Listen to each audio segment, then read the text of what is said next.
Здравейте, както сте разбрали от заглавието, днес ще направя клип с любимите продукти за месец май. Нека започваме. Така, първият продукт, който го видяхте всъщност и в новите подписки, това е парфюм от Навида. Да, няма какво да ви кажа за него. Следващият продукт е ето този ролков дезодорант на Rexona Invisible. Ето го.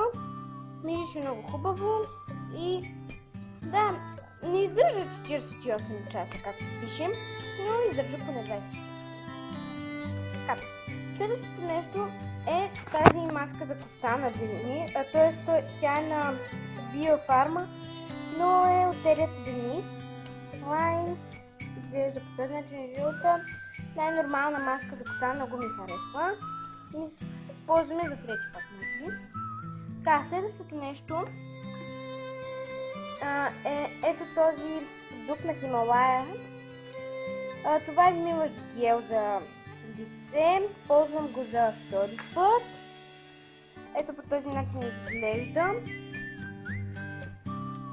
Това ми е второто шише. Но понеже вече всъщност го ползвам от април месец, но съм много доволна и реших да ви го покажа и за май. Така. Следващото нещо е ето това балсамче за устни на Алверде. Как изглежда червено. Ето го. Извадя от камерата, не се вижда много хубаво. Ето го. Този начин изглежда. Да, хидратира устните. Върши си работата. Зато това мога да кажа за него.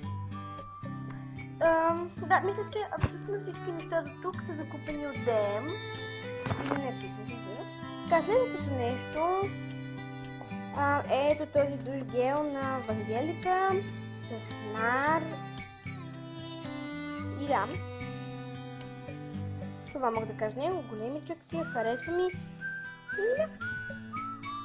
Следващото нещо е ето този лак за ногти на Габрини. В момента съм с него, може да видите как изглежда. Нов ми е. Ще бъда с него.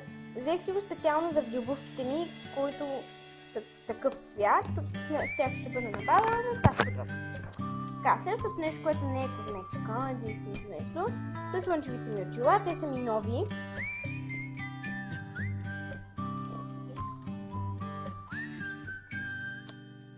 Цветни са за лятото, за това си ги взех. Закупих си ги, мисля, че от Kaufland, не съм сигурна. Не помня вече. Знам, че той не е магазин за слънчеви очила, но просто ми хареса.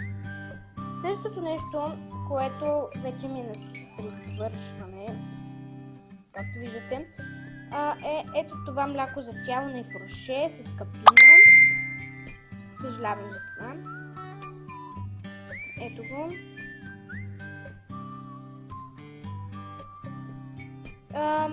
Мисля, че само то не е от ТМ, не съм сигурна. Така.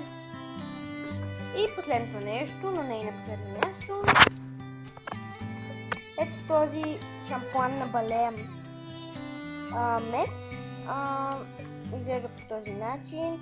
Него го ползвам за втори или трети път, не съм сигурна. Много съм доволна от него. И да.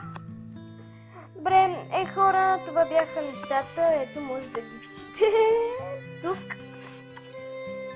Да, надявам се клипът да ви е харесал. Може долу в коментарите да кажете на каква тема искате да сте ръчни.